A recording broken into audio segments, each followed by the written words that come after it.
Acompanha comigo então a leitura dessa questão que diz assim: o endereço IP é utilizado para identificação de um computador na internet.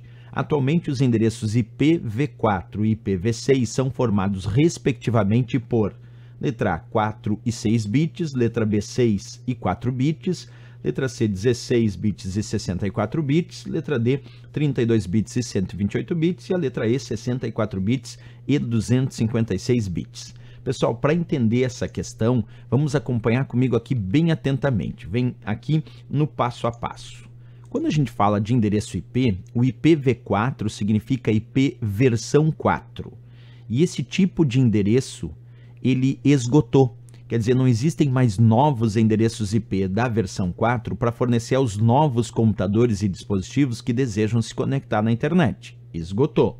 Como esse padrão esgotou, é necessário, então, que aos poucos a gente vá migrando para um outro sistema de endereçamento IP que nós chamamos de IPv6, que é o IP versão 6.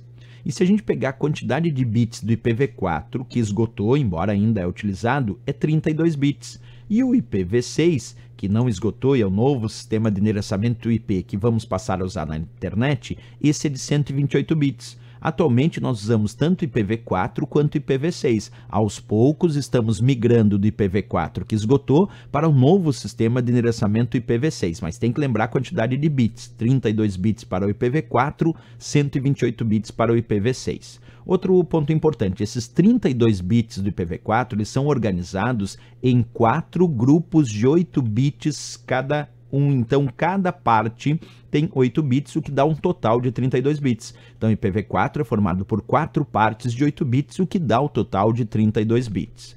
Quando a gente representa esse IPv4 para o ser humano configurar na máquina, nós convertemos cada parte do IPv4 em um número decimal, como vocês enxergam ali. Primeira parte convertida em número decimal deu 192, a outra 168, a outra deu 1, a outra deu 100.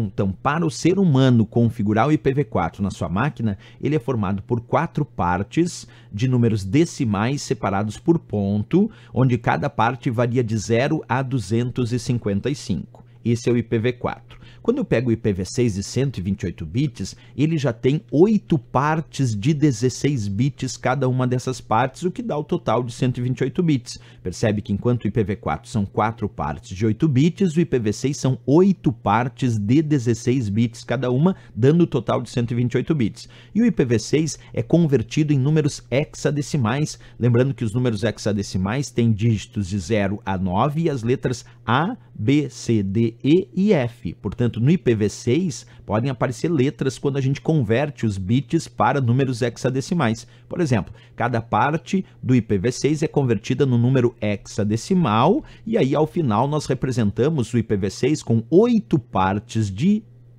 números hexadecimais. Lembra, o IPv4 eram 4 partes de números decimais.